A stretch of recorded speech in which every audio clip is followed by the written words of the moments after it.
चलते हैं आपको गोरखपुर, जहां पर यूपी ट्रेड शो स्वदेशी मेला कार्यक्रम आयोजित किया जा रहा है। यूपी सीएम योगी आदित्यनाथ मौजूद। देश का अग्रणी राज्य है और इसी क्रम में श्री प्रदीप कुमार जी औरंगाबाद बुल्हरिया से अपने सर्वप्रथम भौगोलिक संकेतक प्रमाण पत्र वितरण के प्रमाण पत्र को प्राप्त करते हुए श्री जीवलाल प्रजापति जी औरंगाबाद बुल्हरिया से अपने उत्पाद की विशिष्ट भौगोलिक उत्पत्ति के लिए नेक्स्ट श्री मोहनलाल प्रजापति जी औरंगाबाद बुल्हरिया से आज उत्तर प्रदेश शासन जोरदार तालियों के लिए प्रत्येक उत्पाद को विशिष्टता के लिए अशेष धन्यवाद। माननीय आप सभी जिनके अनुभव ज्ञान दीप से आलोकित है तनमन कुंदन, आदर भाव से भरे अकिंचन, माननीय का शत शत अभिनंदन। मंच पर विराजमान स्वाभिमान पूरित स्वत्व के बोध को स्वदेशी के पथ पर विकसित करने वाले परम श्रद्धेय गोरक्षपीठाधीश्वर उत्तर प्रदेश शासन के माननीय मुख्यमंत्री महोदय से आशीष की आकांक्षा हेतु विनम्र अनुरोध।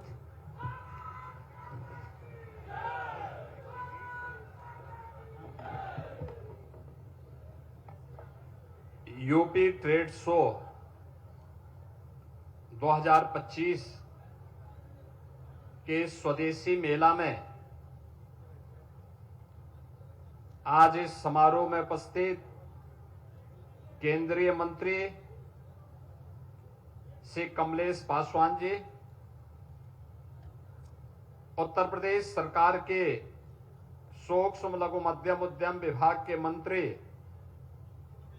श्री राकेश सचान जी, गोरखपुर के लोकप्रिय सांसद श्री रविकिशन शुक्ला जी, माननीय विधायकगण श्री विपिन सिंह जी, श्री प्रदीप शुक्ला जी, श्री फतेह बहादुर सिंह जी, श्री महेंद्र पाल सिंह जी, डॉक्टर बिमलेश पासवान जी, श्री श्रवण निषाद जी, विधान परिषद सदस्य डॉक्टर धर्मेंद्र सिंह जी,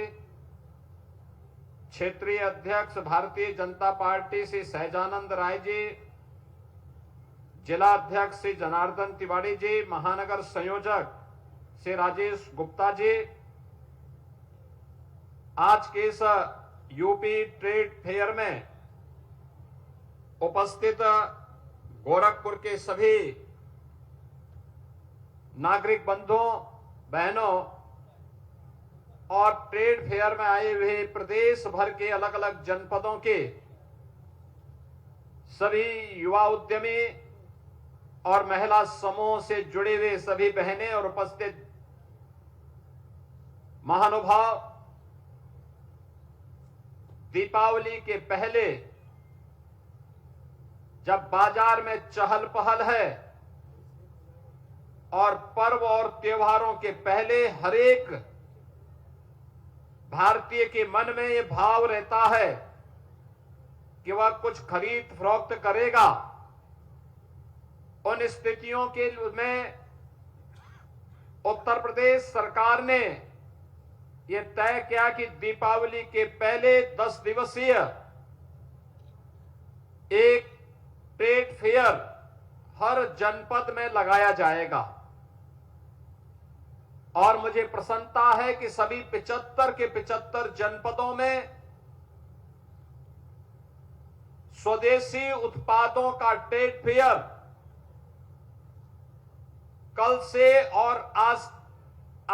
आज में प्रारंभ हो रहा है और अगले 8-10 दिनों तक एवं संबंधित जनपदों में उत्तर प्रदेश से बनी हुई उत्पादों को आम जन के लिए उपलब्ध करने के लिए एक प्लेटफॉर्म उपलब्ध करवाएगा।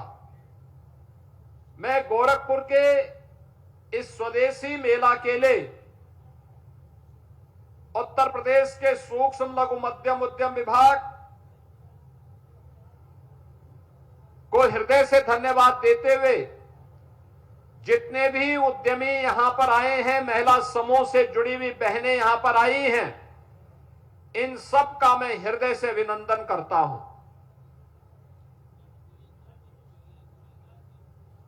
अभी सितंबर महीने में 25 सितंबर से 29 सितंबर के बीच उत्तर प्रदेश के ग्रेटर नोएडा में यूपी इंटरनेशनल ट्रेड शो का आयोजन हुआ था। UP international trade show Uttar Pradesh के अंदर बने हुए उत्पादों को एक प्लेटफॉर्म प्राप्त हुआ है, जहां पर एक मंच के नीचे, एक छत के नीचे विदेश से आने वाले लोगों के द्वारा यहां के उत्पाद को खरीदा जाता है, उसके ऑर्डर दिए जाते हैं और बड़े पैमाने पर उत्तर प्रदेश के उद्यमी और व्यापारियों के द्वारा बनाए गए उत्पाद आज दुनिया के मार्केट में पहुंच रहे हैं। मुझे बताते हुए प्रसन्नता है कि इस बार के ट्रेड फेयर में उत्तर प्रदेश के अंदर के 2250 से अधिक हमारे उद्यमियों ने अपने प्रोडक्ट को वहां पर शोकेसिंग किया था। 500 से अधिक फॉरेन बायर्स वहां उपस्थित हुए थे और उनकी जो बिक्री हुई थी, जो यहां के उद्यमी थे, 5 दिन के ट्रेड फेयर में 11,200 करोड़ रुपए से अधिक का सामान उनका बिका है वहां पर। आप अनुमान करिए 11,200 करोड़। ये आज एक नए उत्तर प्रदेश की वह तस्वीर है जो उत्तर प्रदेश को आज बीमारू से एक नया उद्यम प्रदेश के रूप में प्रस्तुत कर रहा है। ये उद्यम का मतलब, उद्योग लगेंगे तो नौजवानों को रोजगार भी मिलेगा, उद्यम लगेंगे तो उसके लिए कनेक्टिविटी होगी, तो विकास उस मार्ग से केवल उद्योग जगत से जुड़े हुए लोग नहीं जाएंगे, आम जन भी जाएगा, हर एक व्यक्ति को सुविधा प्राप्त होगी। उद्यम लगेंगे तो उनके साथ तकनीक भी आएगी, उस तकनीक के लिए स्थानीय स्तर पर सर्विस सेंटर भी स्थापित होंगे, लोगों को अपने आप को प्रस्तुत करने का एक अवसर भी प्राप्त होगा। और यही कुछ तो आज उत्तर प्रदेश के अंदर प्रधानमंत्री मोदी जी के मार्गदर्शन में पिछले 8.5 वर्ष के अंदर यही प्रगति आज उत्तर प्रदेश को बीमारू राज्य से उठा करके देश की अर्थव्यवस्था के रूप में, ग्रोथ इंजन के रूप में प्रस्तुत होने वाले उत्तर प्रदेश की हम सबको देखने को मिल रही है। आप अनुमान करिए 2017 के पहले उत्तर प्रदेश में उद्यम लगाना एक सपना था। जो उद्योग पहले से थे या जिन व्यापारियों के द्वारा यहां व्यापार किया जाता था, उनकी मजबूरी हो गई थी, अन्यथा जो अराजकता थी उस अराजकता में लोग उत्तर प्रदेश से भागने की फिराक में ज्यादा रहते थे। लेकिन उत्तर प्रदेश में सुरक्षा का वातावरण जो दिया गया, प्रदेश सरकार की जीरो टॉलरेंस की नीति के तहत जो कार्यक्रम आगे बढ़े, उसका परिणाम है कि सुरक्षा का माहौल मिला, सरकार ने नियमों में शिथिलता की, सरलीकरण किया, ईज ऑफ डूइंग बिजनेस को बेहतर किया। एमएसएमई सेक्टर में जो भी उद्यम लगाना चाहते हैं उनको 1000 दिनों तक यूनिट लगाने की पूरी छूट दी और कहा गया 1000 दिनों तक आप अपना एनओसी लेते रहिए, आप उद्यम लगा करके अपना प्रोडक्शन प्रारंभ करिए, आपको कोई परेशानी नहीं होगी। परिणाम है आज यही प्रदेश जहां पर कभी जो पहले एमएसएमई का एक क्लस्टर माना जाता था, वह उत्तर प्रदेश में धीरे धीरे करके ये बंदी के कगार पर जा चुका था। आज उस उत्तर प्रदेश में फिर से 96 लाख एमएसएमई यूनिट यानी छोटे छोटे लघु सूक्ष्म और मध्यम उद्यम 96 लाख की संख्या में फिर से पुनर्जीवित हुए और 2 करोड़ से अधिक लोगों को इसमें सीधे सीधे नौकरी और रोजगार की गारंटी प्राप्त हुई। आप अनुमान करिए, कृषि के बाद सर्वाधिक रोजगार सृजन करने वाला कोई सेक्टर उत्तर प्रदेश के अंदर है तो वह सूक्ष्म लघु मध्यम उद्यम का ये क्षेत्र है, जिसने बड़े पैमाने पर रोजगार दिया। और ये केवल रोजगार आज का नहीं, संकट के समय का रोजगार है। कोरोना में जब 40 लाख से अधिक कामगार और श्रमिक जो अन्य राज्यों में कार्य करते थे वापस उत्तर प्रदेश में आए, तो उस समय उत्तर प्रदेश के अंदर हम लोगों ने एमएसएमई सेक्टर का यह आह्वान किया था